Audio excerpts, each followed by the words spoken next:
Hola camaradas de Battleforge Legends. ¿Alguna vez os habéis preguntado qué convirtió al siglo XIX en la mecha que encendió el mundo moderno? En apenas unas décadas, Europa pasó de tranquilos campos a convertirse en una hoguera de industria, guerra e ideas. Hoy nos sumergiremos en la era de las máquinas de vapor, los miserables barrios obreros y las ideas que hicieron temblar todo un continente. Nuestro foco es la Guerra Franco-Prusiana, 1870-1871. El conflicto que no solo marcó la unificación de Alemania, sino que cambió para siempre el mapa de Europa. Pero antes de que retumbaran los cañones, ¿qué había preparado al mundo para esta tormenta? Lo exploraremos a través de tres grandes lentes: la tecnología con sus inventos aterradores, la sociedad con el nacimiento de la clase obrera y las ideologías que encendieron revoluciones. Acompañad a Battleforge Legends en este viaje histórico lleno de dramatismo. ¿Estáis listos? El siglo XIX fue la era de la revolución industrial, y todo comenzó con un invento colosal, la máquina de vapor de James Watt en 1769. Esa máquina lo cambió absolutamente todo. Fue como una tempestad que disparó la productividad en las industrias clave. Gracias al vapor, la extracción de carbón y hierro se volvió más rápida y eficiente que nunca. Imaginad, las minas de Inglaterra y los estados alemanes funcionaban día y noche alimentando los altos hornos que producían acero, el verdadero esqueleto de la industria. Este ciclo económico carbón, hierro, acero, maquinaria desencadenó una reacción en cadena explosiva. Cuanto más se producía, más crecía la demanda y la economía europea se transformó a una velocidad vertiginosa. La máquina de vapor convirtió aldeas tranquilas en bulliciosos centros industriales. A continuación llegó el ferrocarril, el invento que hizo pedazos los conceptos de espacio y tiempo. En 1825 nació la primera línea ferroviaria del mundo en Inglaterra entre Stockton y Darlington.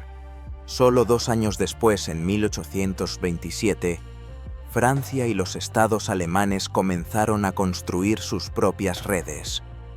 Para 1870, Francia había pasado de 1.800 kilómetros a 17.500 kilómetros de vías, y los estados alemanes alcanzaron una escala similar. El tren no solo unió ciudades, revolucionó la guerra. Ahora era posible mover decenas de miles de soldados con su comida y armamento en cuestión de días, algo impensable un siglo antes.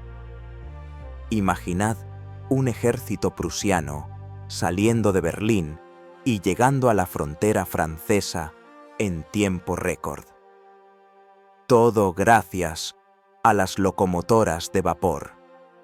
El acero y las armas modernas fueron el siguiente salto, llevando la guerra a una era mucho más mortífera. Gigantescas acerías como la Krupp en Prusia se convirtieron en símbolos del poder industrial.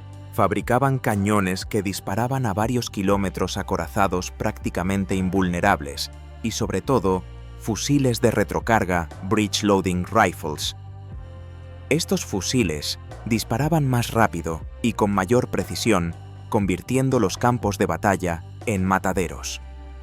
Si hubierais estado en un campo de batalla de 1870, el estruendo de los cañones Krupp y el silbido de las balas os habrían demostrado que la guerra ya no era como antes. Por último, no podemos olvidar otros inventos que acortaron las distancias del mundo. Nació el telégrafo, permitiendo que la información viajara en segundos. Durante la Guerra de Crimea 1853-1856, los generales ya usaban el telégrafo para dirigir desde lejos, acortando la cadena de mando. En 1860, el cable transatlántico unió Europa con América, inaugurando la era de la información global.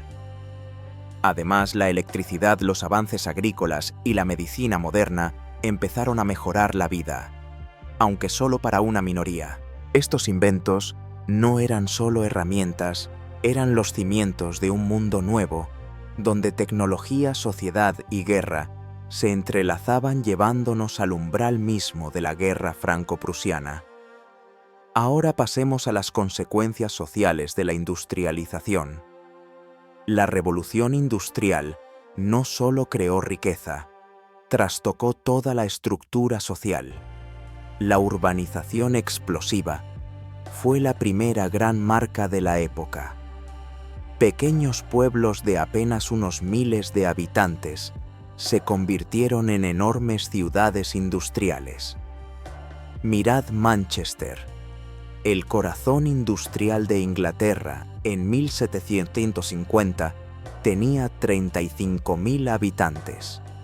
En 1841 ya eran 250.000. Lo mismo ocurrió en el norte de Francia, Bélgica, el Ruhr y Silesia. La gente llegaba de todas partes atrapada en la rueda de las fábricas. Los verdes campos dieron paso a chimeneas que escupían humo sin parar, y la vida rural se convirtió en un recuerdo. Pero el brillo de la urbanización ocultaba una realidad brutal, la miseria de la clase obrera. La industrialización destruyó oficios tradicionales como el telar manual o la agricultura de subsistencia. Millones perdieron su medio de vida y no tuvieron más remedio que emigrar a las ciudades en busca de trabajo. ¿Y qué les esperaba? Jornadas de 12-16 horas, salarios de hambre, condiciones laborales mortalmente peligrosas. Máquinas sin protección, accidentes constantes. La vivienda era aún peor, barrios obreros abarrotados, sucios, inundados de aguas residuales y plagados de enfermedades. La esperanza de vida en esas zonas rondaba los 40 años, una cifra que lo dice todo. Friedrich Engels, durante su visita a Manchester en 1842, dejó testimonios escalofriantes. Describió el río Irk negro como el carbón por los desechos industriales, casas de madera podridas, a punto de derrumbarse y un hedor insoportable que lo impregnaba todo. Niños famélicos y harapientos caminaban por callejones oscuros. Pero lo que más indignó a Engels fue la indiferencia de la burguesía. Vivían en lujosas mansiones totalmente aislados de aquella miseria y solo les importaba el beneficio. Uno de ellos le dijo sin rodeos: «Aquí se gana muchísimo dinero». Esa injusticia plantó la semilla de las ideas revolucionarias que vendrían después. La consecuencia más profunda de esta época fue el nacimiento del proletariado. Estos obreros explotados y empobrecidos se convirtieron en una nueva y enorme fuerza social llena de potencial. No solo trabajaban en las fábricas, también llenarían las filas de los ejércitos de masas en las grandes guerras, desde la Guerra Civil estadounidense hasta la franco-prusiana. Su solidaridad y conciencia de clase pronto harían temblar Europa, como veremos más adelante. Estos cambios sociales no fueron solo telón de fondo, fueron el motor de los terremotos políticos que estaban por venir. El comunismo o marxismo surgió como un rugido en medio de la tormenta industrial.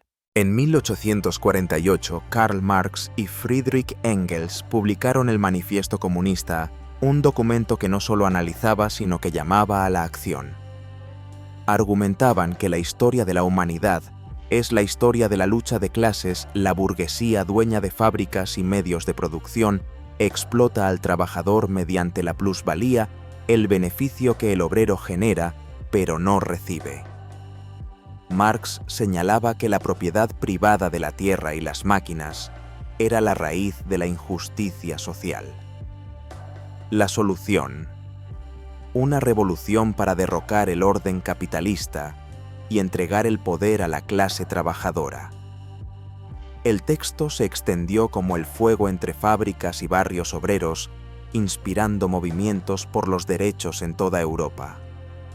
Aunque no provocó una revolución inmediata, las ideas de Marx sembraron las semillas de luchas futuras desde Rusia hasta Alemania y se convirtieron en la pesadilla de las élites. El nacionalismo, por su parte, fue una fuerza paralela y no menos poderosa. Sus raíces están en la Revolución Francesa de 1789, cuando el concepto de súbdito del rey fue sustituido por el de ciudadano de una nación. El ciudadano no solo tenía derechos, voto, libertades, sino también deberes, especialmente el servicio militar. Napoleón, con sus conquistas desde Lisboa hasta Moscú, exportó involuntariamente esta idea por toda Europa. Pero su dominación despertó una reacción feroz. Los pueblos ocupados de España a Rusia comenzaron a usar el propio nacionalismo contra los franceses. En Italia, Polonia y Hungría estallaron movimientos por la independencia y la unificación, convirtiendo la idea de nación en una llama imposible de apagar. El nacionalismo alemán fue un caso especial, lleno de anhelo y al mismo tiempo cargado de conflictos latentes. En 1806, el Sacro Imperio Romano Germánico colapsó bajo la presión de Napoleón, dejando a Alemania fragmentada en cientos de pequeños estados. Ese vacío despertó el sueño de la unificación. La Guerra de Liberación, 1813-1815 contra Napoleón, se convirtió en símbolo de unidad, con miles de jóvenes alemanes tomando las armas por la patria.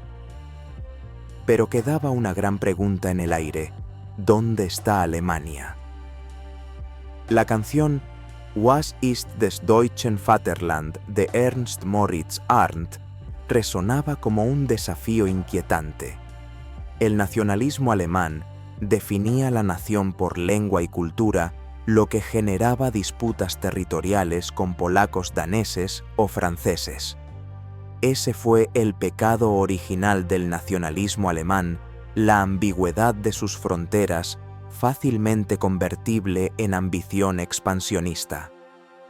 En 1815, el sueño de la unidad aún no se había hecho realidad. Se creó la Confederación Germánica, una alianza floja liderada por Austria y Prusia, pero no satisfizo las aspiraciones populares. Estas ideas, desde el llamamiento revolucionario de Marx hasta el sueño nacional, desencadenaron la oleada revolucionaria de 1848 que sacudió Europa de París a Viena. También sentaron las bases de la guerra franco-prusiana, donde las nociones de poder y honor nacional chocarían de forma brutal. Camaradas de Battle Forge Legends, acabamos de remontar el río de la historia y tocar el pulso del siglo XIX, la época en que el mundo ardió en la forja de la industria, las ideas y las ambiciones. Esta fue la era de las máquinas rugientes, los sueños nacionales ardientes y los seres humanos puestos a prueba por el progreso y el sufrimiento. Todo confluyó para crear un terremoto que desembocaría en la guerra franco-prusiana de 1870-1871. El choque que no solo redibujó el mapa de Europa, sino que encendió los conflictos que moldearían el siglo XX. Acabaría el poder de la tecnología y la voluntad nacional en gloria, o en catástrofe. La respuesta nos espera. Preparaos para el próximo episodio de la serie Glory and Defeat, donde los campos de batalla contarán su propia historia. Dad like, suscribíos y activad la campanita para no perderos ni un instante de esta épica histórica junto a Battle Forge Legends. Juntos seguiremos escribiendo la leyenda.